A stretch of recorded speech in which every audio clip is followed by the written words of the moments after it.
Maayong adlaw kanim.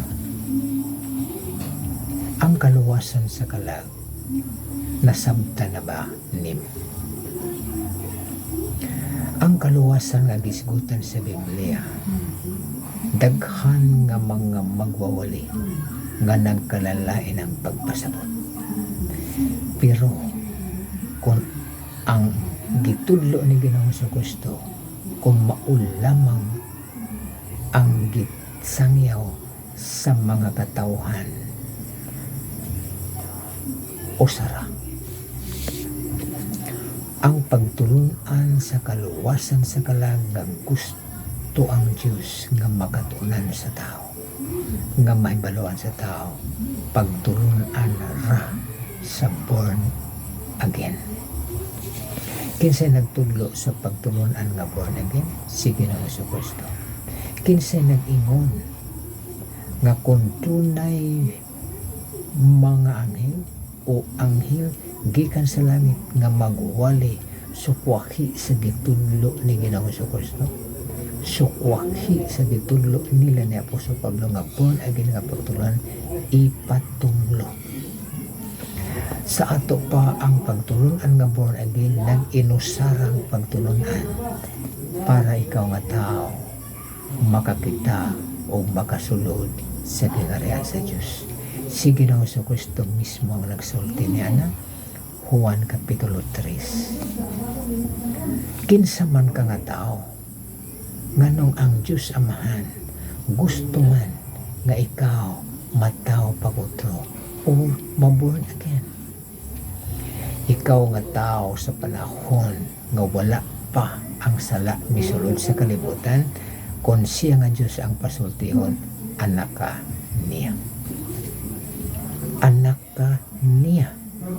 Anak ka sa Diyos sa panahon nga ang sala wala pa misulod sa kalibutan, kung siya nga Diyos ang pasultihon.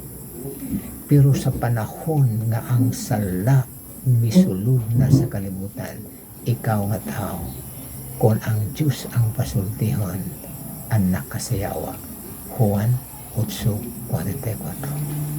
Si Ginoong Jesucristo mismo ang nagsulti niya na og dili pwede siya nga masayop tungod kay siyang kamatuoran.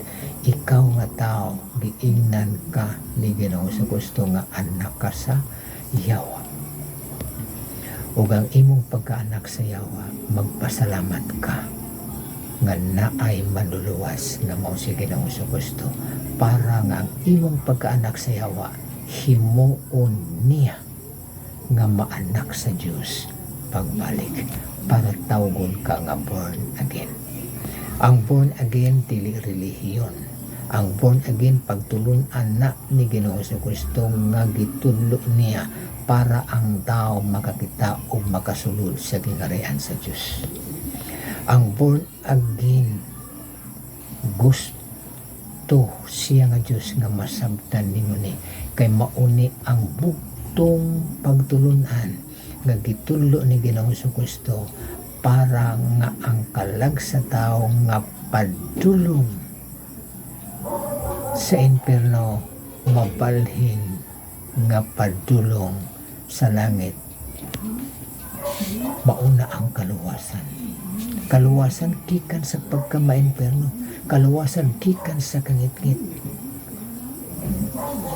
nga maari sa kahayag nga maadto sa langit. Ug siya nga Diyos gusto sa imo nga kalag nga malangit.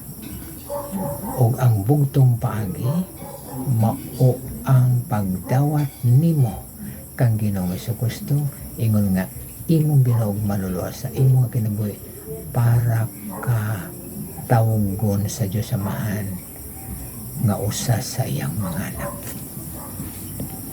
Ug ang pwedeng makahimo niya na ang balaan nga espiritu ra.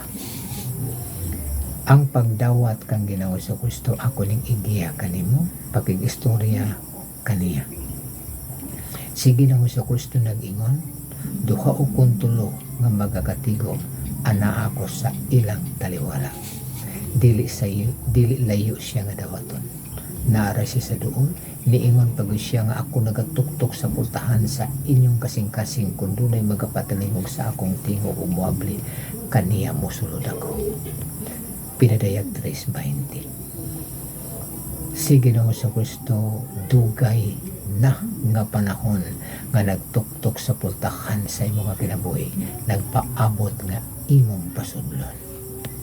Pasudla siya o makasulod lamang siya kanimo sa panahon ng balaan nga espiritu muabli sa imong nahunag sa labutan para mo resultag pagdawat kang Ginoo Kristo, ingon nga Ginoo maluluwas nimo siya sa imong kinabuhi.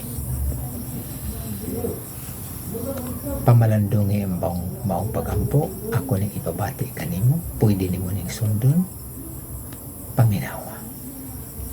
Ginoong Hesus, gikinahanglan ko ikaw. Ako nagaabli sa pultahan sa akong kinabuhi o kasing-kasing ug dawaton ko ikaw. Ingon nga akong Ginoo manluluwas.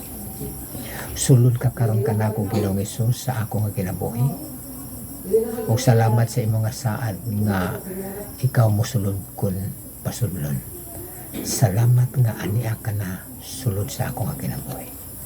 Salamat sa imo nga pagpasaylo sa akong mga sala o paghatag mo karon kanako sa kinabuhi nga walay katapusan.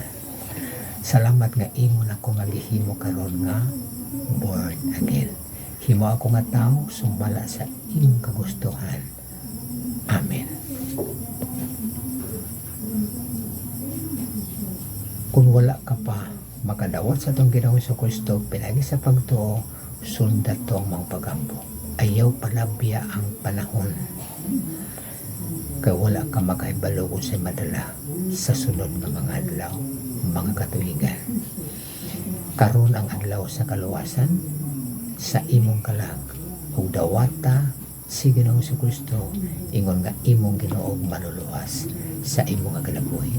Sundat to ang maong pag-ampo para nga ang imong pagkaanak sa yawa himuon niya nga maanak pagbalik para ka makakita o makasulod sa gingharian sa Diyos. Ug ang pwedeng makahimo niya na ang balaan nga espiritu ra Tito 3:5. Daghang salamat.